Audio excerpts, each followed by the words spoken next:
kapasitas saya anggota gitu. Kapasitas saya seorang perawat yang di tataran bawah. Saya nggak dapatkan itu.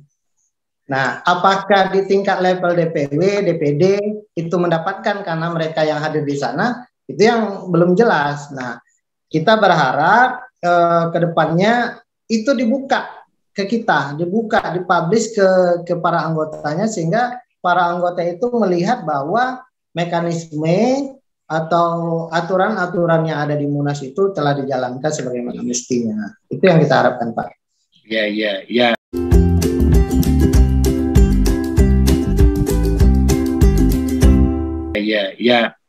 Ya sekarang Munas sudah selesai. Nggak mungkin kita balik lagi untuk mulai dan menata Munas 10 ini dijadikan ini nggak benar, kita nggak ada setuju, kita mulai lagi deh dari nol lagi, kan nggak mungkin. Kan artinya ya kalau saya lihat dari pernyataan Pak Chandra bilang bahwa sangat disayangkan bahwa terjadi Munas seperti itu. Nah, kalau seperti itu, mau nggak mau, suka nggak suka harus terima kan? Ya, siap Pak, kita terima keputusan apapun. Sehingga ya siapapun yang terpilih menjadi pemimpin, ya itu pemimpin kita. Ya. Dan itu wajib Pak. Ya, wajib. Ya itu pemimpin gitu. Itu sifat ksatria yang namanya ksatria dalam berorganisasi. Ya, benar. Ya.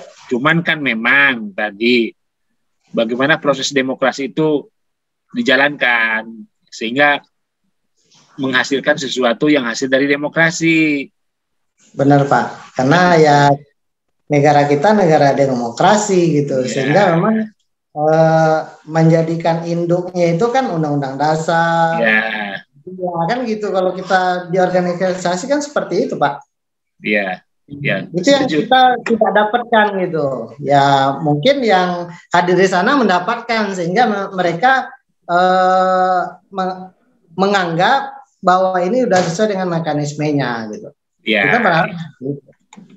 Ya, jadi ini bisa sampaikan ke teman-teman di seluruh Indonesia nih bahwa bukan berarti hajat nasional ini yang punya suaranya DPW, DPD memang diwakilkan.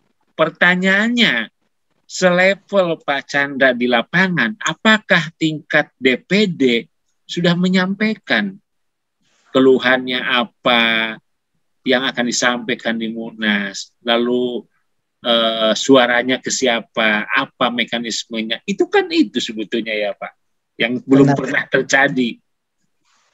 Dan itu itulah yang kita sangat sayangkan, itu tidak terjadi gitu. Saya rasa DPD sama DPW itu pasti punya yang namanya pilihan masing-masing. Nggak mungkin Pak, ya 34 DPW, 500-an lebih kalau nggak salah itu DPD yang hadir di sana membawa aspirasi anggota. Nah, kalau kita kembali ke ADART bahwa kedaulatan tertinggi anggota itu saya rasa tidak terwakili. Ya, setuju. Ya, setuju. Apakah salah, apakah benar, tapi saya berani mengatakan tidak terwakili. Nah, jadi kami berharap juga, karena ini merupakan satu pendidikan yang tidak kita ikuti di sekolahan atau di bangku kuliah, diberikan kepada kami sehingga kalau bisa itu dilakukanlah perubahan dari ADART yang sekarang ini, sehingga ketika melakukan Munas 5 tahun lagi itu bisa mengakomodir aspirasi yang perawat yang di tataran yang bawah seperti kami Pak. Ini yang kami harapkan. Siap. Karena teknologi kan canggih sekarang Pak. Iya dong. Artinya dengan teknologi canggih kita sudah ada hikmahnya, ada COVID ini pembelajaran bisa di rumah, kongres juga bisa dilakukan secara daring dan luring gitu. Artinya udah harus menyesuaikan diri dengan berinovasi lah dengan keadaan, sehingga organisasi kita nih apik, elok, dan juga marwahnya juga luar biasa di mata anggotanya sendiri, kemudian juga di mata profesi-profesi lain. Itu yang kita harapkan. Baik, ini sudah tidak terasa. Kita sudah bicara hampir 1 jam ini. Kurang 2 menit. Ini menarik kalau kita menggali ini nggak akan pernah selesai. Ini menarik, apalagi dari sosok Pak Chandra yang punya misi visi yang luar biasa, memperjuangkan mungkin bukan segelintir honorer. Ini kalau kita jumlah seluruh Indonesia mungkin banyak, tetapi suaranya itulah yang memang harus kita satukan dalam satu organisasi PPNI yang kita cintai. Nah, tadi teman-teman Pak Chandra sudah banyak dibahas mengenai honorer dan akar rumput grassroots-nya perawat itu ada di mana. Nah, sebelum kita tutup, ada pertanyaan yang mungkin sebagai closing statement dari Pak Chandra. Nasi sudah menjadi bubur. Kalau buburnya ada enak dimakan dengan bubur, tapi ternyata buburnya entah kemana. Nah, sekarang harapan apa kepada Munas ini? Tadi Pak Chandra sudah bicara harapan. Nah, tentu ada harapan yang lebih baik lagi dari hasil rekonsiliasi ini. Tentu kan produknya undang-undang itu kan ada di parlemen. Sementara Pak Edi Wur sudah tidak lagi di PPNI sekarang misalnya. Nah, lalu harapan kepada dua tokoh ini, apakah masih ada harapan untuk rekonsiliasi beneran nggak dalam ke depan 5 tahun ini?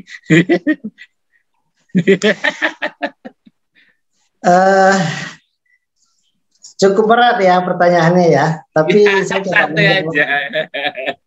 Tapi saya coba menjawab, Pak. Artinya kapasitas saya menjawab adalah sebagai anggota gitu.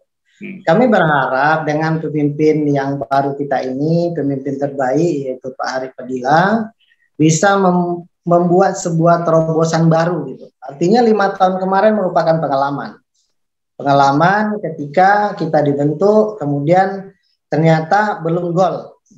Ya, belum gol. Itu kalau saya berbicara khusus tentang perawat honor atau perawat yang bekerja di instansi pemerintah yang bukan PNS lah intinya. Atau bukan PNS kan ada 2 ya, ada ASN lah. ASN ada 2, ada PNS, ada P3K gitu. Kita berharap seperti itu. Nah, dengan adanya pemimpin baru ini yang telah ikut andil atau mengiring kita, mengawal kita mulai dari proses sampai berakhirnya masa jabatan beliau, bisa membuat terobosan baru. Sehingga apa yang diharapkan oleh perawat yang bekerja di instansi pemerintah, kalau bisa yang honornya enggak ini, kalau sudah lewat masa persyaratan untuk menjadi PNS, artinya ada cadangan kedua menjadi P3K gitu. Jadi enggak perlu dites-tes lagi gitu. Ini yang kami harapkan, Pak. Nah, itu dari sisi kami yang berbicara tentang perawat honor yang bekerja di instansi pemerintah. Nah, kalau saya boleh berbicara sebagai perawat yang bekerja di swasta, karena saya juga dulu pernah di swasta, kami berharap bahwa perawat itu betul-betul dihargai lah. Nggak mesti 3 kali UMP, Pak. Nggak mesti. 1 kali UMP aja itu udah luar biasa. Ya, seperti di klinik gitu, di rumah sakit gitu. Hari ini di klinik mereka dibayar, mohon maaf ya Pak ya, itu lebih rendah dibandingkan office boy. Ya, gajinya ada yang 600.000, ada yang 1 juta lebih gitu. Sedangkan office boy itu mereka mengikuti UMP. Sekarang kalau Provinsi Riau itu di atas 3 juta UMP-nya. Nah, hari ini miris Pak, sangat miris sekali ketika satu profesi yang mengatakan profesional, yang ada 2 komponen di dalamnya, satu merupakan vokasional dan satu merupakan profesional, tetapi digaji tidak semestinya. Nah, kami berharap dengan pemimpin kita, Pak Arief Fadilah, yang merupakan terbaik dari keluaran dari Munas Bali ini, bisa membuat terobosan baru. Nah, bukan kami tidak bersyukur ketika ada kemarin sebuah MOU mengatakan 1 desa 1 perawat gitu. Itu luar biasa.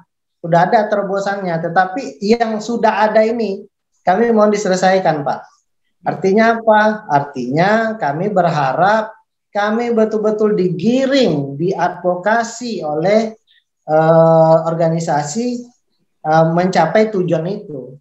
Nah, kalau sudah tercapai tujuan ya mungkin ya diinikan gitu kan, dilakukan penyelesaian permasalahan-permasalahan lainnya gitu. Tapi yang menurut kami karena memang GNPAI dilahirkan oleh PPNI sebagai OP-nya, orang tuanya gitu. Melahirkan GNPAI, kalau bisa memang program-program terbaik lah dibuat sehingga dua regulasi yang kami harapkan tadi itu menjadi aparatur sipil negara itu, kalau yang masih usianya memenuhi persyaratan menjadi PNS, berarti dia dikasih peluang untuk menjadi PNS. Kalau sudah lewat seperti saya, sudah lewat itu dijadikan P3K. Sehingga memang terakomodirlah aspirasi-aspirasi teman-teman yang di tatanan bawah ini sebagai anggota PPNI, Pak. Mungkin itu, Pak. Oke, terima kasih ini teman-teman, luar biasa pencerahannya malam ini. Kita sudah bisa menggali sepenuhnya dari Pak Chandra sebagai koordinator GNPAI wilayah Riau, dan ini saya kira sudah menjadikan satu kewajiban teman-teman bersama-sama untuk memberikan satu support, dan memang bukan siapa lagi kalau kita membantu, dan kapan lagi kita berbuat kalaupun tidak sekarang. Ini kan harus seperti itu, karena memang tadi seperti Pak Chandra bilang, sampai hari ini pun ternyata perawat masih ada yang digaji di bawah UMP, tukang sapu pun, tukang kebun malah di UMP 3 juta, perawat masih ada yang di bawah, seperti itu, sangat miris. Baik Pak Chandra, saya atas nama staf Nescafe dan teman-teman mengucapkan terima kasih. Dalam malam hari ini kita sudah 1 jam kita berdiskusi, dan suatu saat mungkin nanti kita akan bertemu kembali dalam channel yang sama, dan mungkin dalam jam-jam berbeda dan hari yang berbeda. Khusus memang saya fokus kepada topik Munas yang memang sekarang yang sangat sedang ramai dibicarakan, dan banyak harapan teman-teman berharap pada pimpinan yang baru untuk memberikan satu pencerahan dan memecahkan masalah yang termasuk perawat honorer. Baik, teman-teman jangan lupa selalu dukung channel kami dengan subscribe, share, dan komen, karena kami selalu memberikan edukasi dan selalu memberikan satu peristiwa-peristiwa yang up to date demi kepentingan nusa dan bangsa keperawatan di seluruh Indonesia maupun di dunia, seperti Pak Chandra bilang. Baik Pak Chandra, saya terima kasih atas waktunya, dan tetap berjuang. Terima kasih banyak sudah diundang di Nescafe. Ya, tetap berjuang kita sama-sama untuk memonitor, ya, mengkontrol sosial kontrol kita tetap jalan pada OP. Baik, terima kasih, selamat malam, tetap semangat Pak Chandra. Semangat. Semangat, oke.